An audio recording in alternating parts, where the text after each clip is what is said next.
ఉక్రెయిన్లోకి enter అయినటువంటి Russia మొదట Donetsk, Luhansk, Zaporizhzhia, Kherson ప్రాంతాలను ఆక్రమించుకుంది. అయితే అందులో 70% ఆక్రమించుకుందని ఇంతకుముందు కూడా చెప్పుకున్నాం. అక్కడ ఎన్నికలు పెట్టేసింది, అక్కడ ఇప్పుడు ప్రభుత్వము నడుస్తోంది. అయితే అక్కడ తర్వాత మొట్టమొదట్లో ఏదైతే బాఖ్ముత్ ప్రాంతాన్ని స్వాధీనం చేసుకుని ఆ చుట్టుపక్కల ఉన్నటువంటి 2-3 ప్రాంతాలను స్వాధీనం చేసుకున్నాక రష్యా అంతకు మించి లేదు. వ్యాగనార్ గ్రూప్ ద్వారా కొత్త ప్రదేశాల స్వాధీనం జరిగింది.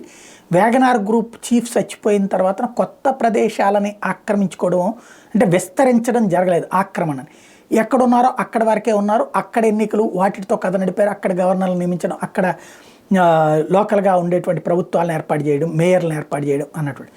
ఇప్పుడు మళ్ళీ యుద్ధ విస్తరణ చేస్తుంది. తాజాగా చూస్తే కార్కివ్ ప్రాంతంలో ఉన్నటువంటి తబైక అనేటువంటి ఒక గ్రామాన్ని స్వాధీనం చేసుకుంది.